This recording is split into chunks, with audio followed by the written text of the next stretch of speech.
توحید پرست پیدا کیا، پھر خدا کا شکر ہے کہ اس نے ہمیں توحید پرست ہونے کی ناطے اس نبی کا امتی ہونے کا شرف عطا کیا کہ جس کو امتی ہونا ہم بھی اپنے لیے باعث شرف اور فضیلت سمجھتے ہیں۔ اور خدا کا شکر ہے کہ اس نبی کے امتی ہونے کی حیثیت سے ہمیں اس نبی کے آل اطہار کی محبت و مودت میں ثابت قدم فرمایا۔ امیر المومنین حضرت علی علیہ السلام نے فرمایا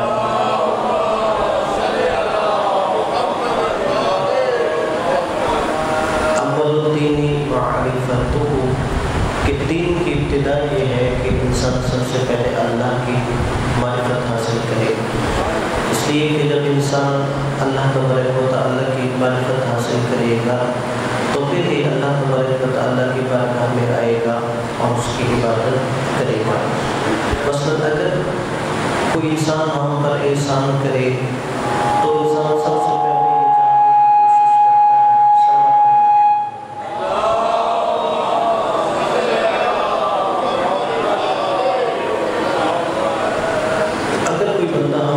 احسان کرے تو ہم سب سے پہلے یہ جاننے کی کوشش کرتے ہیں کہ ہمارا محسن کون ہے۔ انسان کی فطرت میں یہ چیز ہے، نفسیات میں یہ ہے کہ وہ جاننا چاہتا ہے کہ کون سا بندہ ہے جس نے مجھ پر احسان کیا ہے، اور اس لیے جاننا چاہتا ہے کہ جب مجھے پتہ چل جائے گا تو میں اپنے محسن کی قدر کروں گا اور اپنے محسن کا شکریہ ادا کروں گا۔ تو اسی لیے اللہ تبارک و تعالیٰ جس نے ہمیں یہ وجود عطا کیا، ہمیں اشرف المخلوقات بنایا، جس خدا نے ہمیں اتنی نعمتیں عطا کی، تو سب سے پہلے ضروری ہے مولا کائنات نے فرمایا اللہ کی ذات کی انسان معرفت حاصل کرے۔ اور پھر جیسے عرض میں نے کیا تھا اور بارہا دفعہ میں عرض کرتا ہوں خطبوں میں کہ اللہ کو جب ہم پہچاننا چاہتے ہیں یا اس کی معرفت حاصل کرنا چاہتے ہیں تو اس کے لیے اس کی صفات کا سہارا لیا جاتا ہے، کہ ایسا نہیں ہے کہ جیسے بندے کی ہم پہچان کرنا چاہیں یا جاننا چاہیں، بندے کو اس کے ظاہری شکل و صورت سے پہچانا جاتا ہے۔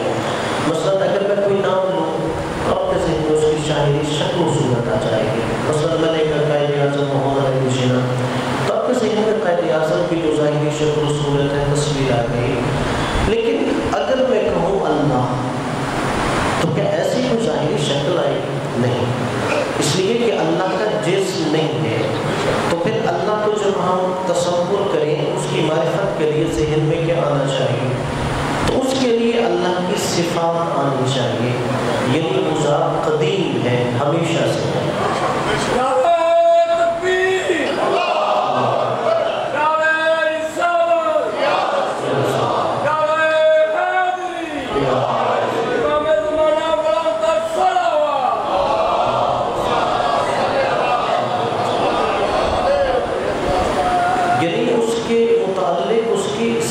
میرے ذہن میں آئے گی کہ وہ ذات ایسی ہے جو ہمیشہ سے ہے، وہ ذات ایسی ہے جس کو کسی نے پیدا نہیں کیا، وہ ذات ایسی ہے جس کی میں علم کی حد بندی نہیں کر سکتا، وہ ایسی ذات ہے جس کا قدرت نامحدود ہے۔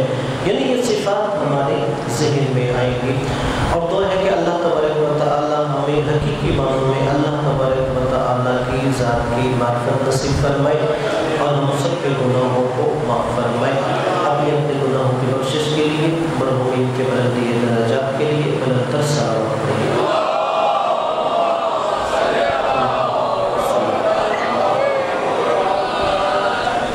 اور پھر اس ہفتے کی میں اسلامی مناسبات کے حوالے سے اگر میں عرض کروں تو جو آج کا دن ہے، ذی القعدہ کا آخری دن، یہ ہمارے نویں امام حضرت محمد تقی جواد علیہ السلام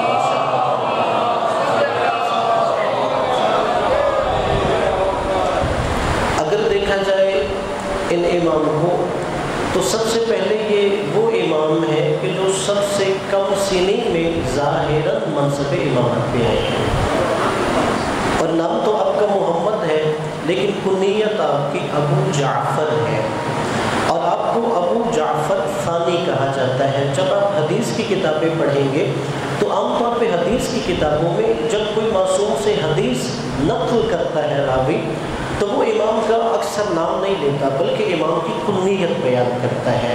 مثلا یہ میں نے ابو الحسن سے سنی ہے، یہ میں نے ابو جعفر سے سنی ہے، یہ میں نے ابو عبداللہ سے سنی ہے، یہ میں نے ابو محمد سے سنی کنیت ہے.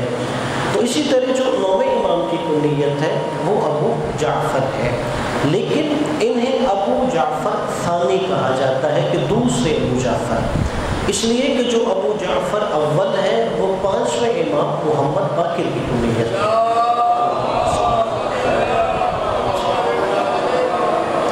اگر تو حدیث کی کتاب میں صرف ابو جعفر آ جائے اس سے 5ویں امام مراد ہوتے ہیں، یا ابو جعفر اول آ جائے اس سے 5ویں امام ہوتے ہیں، اور جہاں پر آئے گا ابو جعفر ثانی اس سے 9ویں امام مراد ہوں گے. اب پھر امام کے جب القابات دیکھے جاتے ہیں تو امام کا جو مشہور لقب تقی ہے. تقی کس وجہ سے؟ اس لیے کہ امام علیہ السلام کے صاحبان تقوی ہونے کی وجہ سے. دوسری جو امام کی کنیت ہے وہ امام کی جواد ہے. جواد اسے کہتے ہیں تشدید کے ساتھ کہ جو بہت زیادہ سخاوت کرنے والا ہو، اور اس حوالے سے سیرت کی کتابوں میں ہے کہ یہ خود 8ویں امام نے اپنے بیٹے کو لقب دیا تھا کہ میرا یہ بیٹا جواد ہے. اس میں بظاہر ایک واقعہ ہے، اور میں سمجھتا ہوں کہ امام شاید ہماری تربیت کے لیے 8ویں امام یہ جملہ بھی ارشاد فرما رہے ہوں کہ جب 8ویں امام خراسان چلے گئے اور 9ویں امام مدینے میں موجود تھے تو آپ نے خط تحریر فرمایا 9ویں امام کے نام. آپ نے اس خط میں تحریر کیا کہ مجھے یہ خبر پہنچی ہے کہ جو آپ کے غلام ہیں، جو آپ کے خدام ہیں، جب آپ گھر سے باہر نکلنا چاہتے ہیں تو وہ آپ کو گھر کے مرکزی دروازے سے باہر نہیں نکالتے، بلکہ جو گھر کا عقبی دروازہ ہوتا ہے، جو چھوٹا دروازہ ہے، وہاں سے آپ کو گھر سے باہر لے کے جاتے ہیں.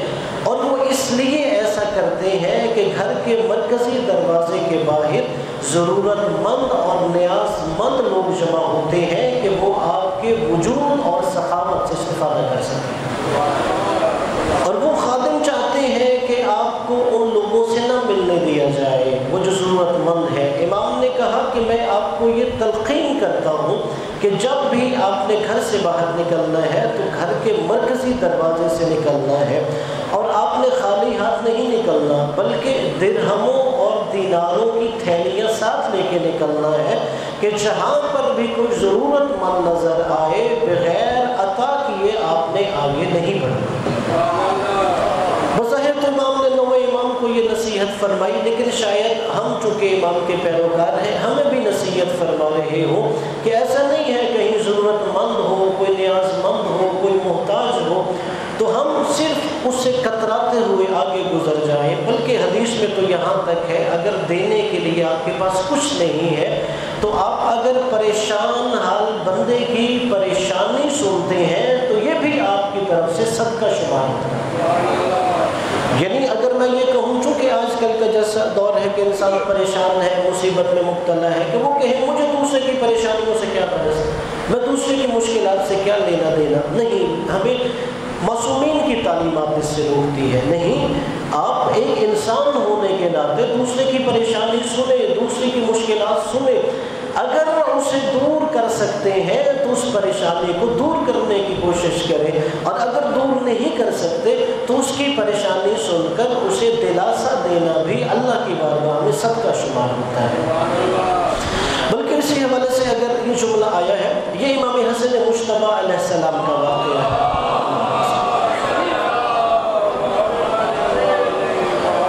کہ امام علیہ السلام بیت اللہ کا طواف کر رہے تھے کہ اتنے میں ایک مومن ضرورت مند آیا اور امام سے کہتا ہے کہ مولا میرا فلاں کام ہے.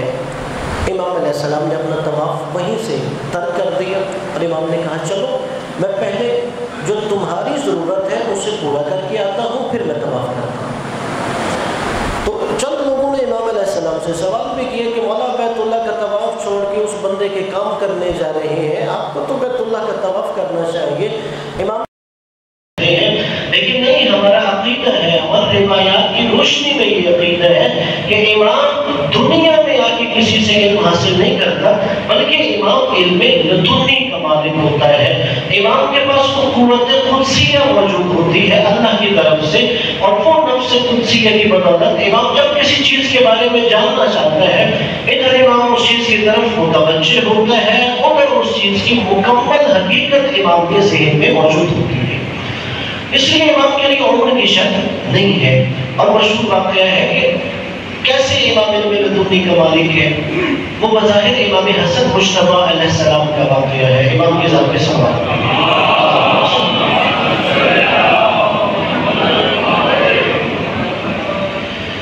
اور یہ تمام اہل تشیع اہل تسنن علماء نے یہ واقعہ لکھا ہے، یعنی سب کی کتابوں میں ہے کہ امام حسن علیہ السلام کی 3 دن کی عمر ہے، ولادت کے بعد تیسرا دن ہے۔ تو ان کے گھر کی ایک کنیز تھی ام الفضل۔ ام الفضل نے دیکھا کہ امام حسن علیہ السلام گہوارے میں ہے اور مسلسل ٹکٹکی باندھ کے آسمان کو دیکھتے جا رہی ہے کہ اپنی آنکھوں کو جھپکا نہیں رہے، مسلسل آسمان کی طرف نگاہ ہے۔ اب وہ گھر کی کنیز پریشان ہو گئی کہ بچہ خیریت سے ہے، وہ دوڑتی ہوئی امیر المومنین کے پاس جاتی ہے، کہتے ہیں کہ یا سیدی و مولائی، یا میرے سید و سردار دیکھیں آپ کا بچہ تو خیریت سے ہے۔ مولا نے کہا کیا ہوا؟ کہ وہ مسلسل آسمان کو ٹکٹکی باندھ کے دیکھتا جا رہے ہیں، پلک بھی نہیں جھپکا رہا۔ امیر المومنین علیہ السلام جب آئے اور امام حسن علیہ السلام کو دیکھا تو اس کے بعد فتبسم الامام، امیر المومنین علیہ السلام کے لبوں پہ مسکراہٹ آئی اور آپ نے جملہ فرمایا کہ ام فضل ان ابن الحسن یتابع اللوح المحفوظ، میرا 3 دن کا بیٹا حسن لوح محفوظ کا مطالعہ کر رہا ہے۔ تو امامت کے بعد جو علم لدنی ہوتا ہے اس کے لیے امام سن و سال کا محتاج نہیں ہوتا۔ اور جب 8ویں امام کے بعد 9ویں امام منصب امامت پہ آئے تو بظاہر تقریباً 8 سال کی عمر ہے، اور یہ پہلا موقع تھا کہ کوئی کم سنی کی عمر میں بظاہر منصب امامت پہ آئے۔ اب دیکھیے شاید یہ کہنا سننا آسان ہوگا کہ چلیے 8 سال کا بچہ امام بن گیا، لیکن 8 سال کا بچہ امام بننے کا کیا مقصد ہے؟ وہ پوری قوم، ملت اور عالم تشیع کا رہبر اور قائد بنا ہے۔ یہی وہ لوگ جو امامت کے دشمن تھے، کیسے ممکن تھا کہ وہ امام علیہ السلام کی امامت پر اعتراض نہ کرتے؟ اور یہی وجہ ہے کہ جب لوگوں نے دیکھا کہ مکتب اہل بیت کے 8 سال کا وہ جو بچہ ہے امام بن گیا ہے، تو لوگوں نے کہا یہ جو ان کا عقیدہ ہے کہ امام ہوتا ہے اگر شمع کی آغوش میں ہو، اب ہم اس نظریے کو غلط ثابت کر سکتے ہیں۔ اور پھر دوسری طرف مامون نے چونکہ 8ویں امام کو ذہن دلوایا تھا، اب وہ چاہتا تھا کہ شیعوں کو اپنے قریب کیا جائے، اور وہ جو قتل کرنے کے حوالے سے اس کے دامن پہ دھبا ہے تو اسے کسی طرح مٹایا جائے۔ اس نے کہا کہ میں اپنی بیٹی ام الفضل کا نکاح 8ویں امام کے بیٹے محمد علی سے کرتا ہوں۔ اور اس وجہ سے لوگوں نے اعتراض کر دیا کہ یعنی پہلے تم نے علی رضا کو بڑی عہد بنایا، تم چاہ رہے تھے کہ خلافت بنو عباس سے آل محمد کی طرف چلی جائے، اب تم اس 8 سال کے بچے کو حاکم وقت اپنی بیٹی کا رشتہ دے رہے، تم نے اس کے اندر دیکھا کیا ہے؟ مامون کہتا ہے کہ جسے تم بظاہر بچہ سمجھتے ہو وہ علم میں بہت بڑا ہے۔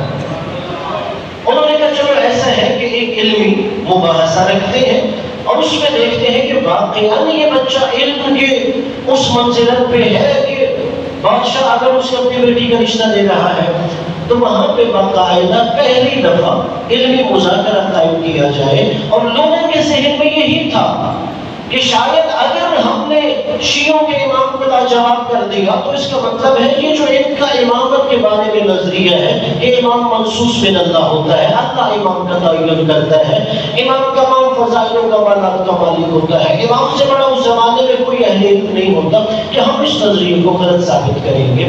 اب انہوں نے کہا کہ کون ہے جو اس بچے سے بات کرے؟ تو انہوں نے کہا یحییٰ ابن اکثم جو ہے وہ اس سے بات کرتا ہے۔ یحییٰ ابن اکثم قاضی القضاۃ تھا جسے ہم چیف جسٹس کہتے ہیں، اور اسلامی مملکت میں جو بڑے عہدے ہیں ان میں سے ایک عہدہ قاضی القضاۃ یعنی چیف جسٹس کا ہوتا ہے۔ چونکہ اسلامی مملکت میں جب چیف جسٹس بنایا جائے گا اس کا مطلب یہ ہے اسے قرآن، حدیث اور تمام ان فقہی امور پر دسترس ہونی چاہیے کہ وہ فیصلہ کرنے کے لیے ان چیزوں سے استعمال کر سکتا ہو۔ اب یحییٰ ابن اکثم تک قاضی القضاۃ چیف جسٹس ہے اور سامنے بظاہر صرف 8 سال کا بچہ ہے۔ اور دیکھیے جب دونوں آمنے سامنے ہوئے اور روایت کے جملے ہیں کم از کم 900 علماء دربار کے اندر بیٹھے تھے کہ جو یہ فیصلہ کریں گے کہ کون زیادہ اہل علم ہے۔ اب بظاہر جب دونوں آمنے سامنے ہوئے 900 علماء ہیں، سامنے خلیفہ بھی بیٹھے ہیں مامون، تو امام علیہ السلام یہ وہی جملہ کہتا ہے کہ جس سے اپنے علم پر یقین ہوتا ہے۔ امام نے یحییٰ ابن اکثم کو مخاطب کر کے کہا پہلا سوال تم مجھ سے کرو گے یا میں تم سے کروں گا؟ مطلب جسے اپنے علم پر یقین نہیں ہوتا وہ کوشش کرتا ہے میں سوال کروں، مجھے جواب دینا نہ پڑے۔ اور یہ فتح مناظرہ کا اصول بھی ہے کہ اگر مناظرہ کرنا ہو تو سکھایا جاتا ہے کوشش کرو جواب نہ دو تو سامنے والے پر سوال کیا کرو۔ لیکن امام نے کہا یحییٰ ابن اکثم جیسے تم پسند کرتے ہو، اگر مجھے کہتے ہو تو میں سوال کرتا ہوں، تم جب مجھ سے سوال کرنا ہے تو تم کرو۔ یحییٰ ابن اکثم کہتا ہے پہلا سوال میں کروں۔ امام نے کہا پہلا سوال کرو۔ وہ کہتا ہے کہ ایک شخص ہے جس نے حالت احرام میں شکار کیا ہے، مجھے یہ بتائیے کہ اب اس پر کون سا کفارہ واجب ہے؟ کہ حالت احرام ہے، آپ جانتے ہیں جب انسان حج عمرے کے لیے جاتا ہے تو دو چادریں پہنتا ہے مرد کے لیے، اور عورت کا جو لباس ہے وہ احرام ہوتا ہے کہ حالت احرام نے شکار کیا ہے، بتاؤ اس میں کفارہ کیا ہوگا؟ امام نے کہا یحییٰ ابن اکثم تمہارا سوال ہی واضح نہیں ہے، تمہارے اس ایک سوال کے کئی سوال بنتے ہیں، تم بتاؤ پوچھنا کیا چاہتے ہو؟ یحییٰ ابن اکثم کہتا ہے کیسے؟ امام نے کہا میرے اس ایک سوال کے 22 سوال بنتے ہیں۔ وہ پریشان ہو گیا کہ ایک سوال کے کیسے 22 سوال بنتے ہیں؟ امام نے کہا تو نے یہ پوچھا ہے کہ ایک بندے نے حالت احرام میں شکار کیا ہے اس پر کفارہ کیا واجب ہوگا؟ مولا نے کہا تو یہ بتا کہ جس نے حالت احرام میں شکار کیا ہے وہ شکار کرنے والا مرد تھا یا عورت تھی، آزاد تھا یا غلام تھا، بالغ تھا یا نابالغ تھا، اس نے دن میں شکار کیا ہے یا رات میں شکار کیا ہے، چرند کا شکار کیا ہے یا پرند کا شکار کیا ہے، حدود حرم کے اندر شکار کیا ہے یا حدود حرم کے باہر شکار کیا ہے؟ امام نے کہا تیرا سوال واضح نہیں ہے کہ وہ جو شکار کر رہا تھا پہلی دفعہ کیا ہے یا پہلے بھی کر چکا ہے، شکار کرنے کے بعد وہ نادم پشیمان ہے یا ابھی بھی اپنی بات پر اصرار کر رہا ہے؟ امام نے کہا تو اپنا سوال واضح کر کہ جس نے شکار کیا ہے اس نے احرام حج کا پہنا ہوا ہے یا عمرے کا پہنا ہوا ہے؟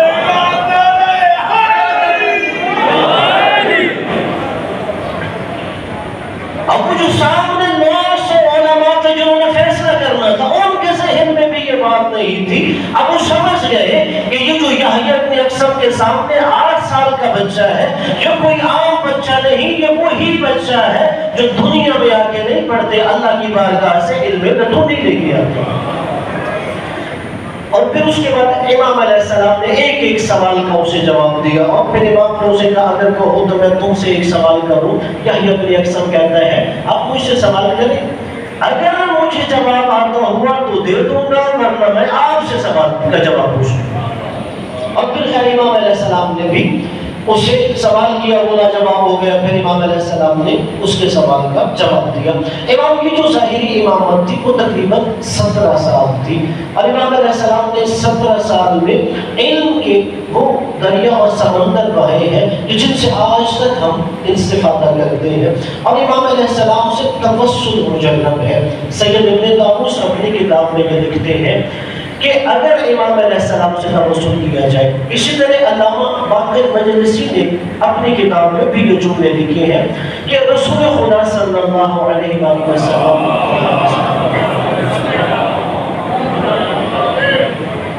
ایک پریشان شخص کے خواب میں آئے، یعنی وہ اپنے مادی مشکلات سے پریشان تھا، اپنی مالی مشکلات کی وجہ سے پریشان تھا، کہ جب وہ پریشان تھا تو رسول خدا اس کی خواب میں آئے۔ رسول خدا نے کہا اگر تم اپنی مادی مشکلات سے نجات چاہتے ہو تو میرے بیٹے محمد تقی سے توسل کیا۔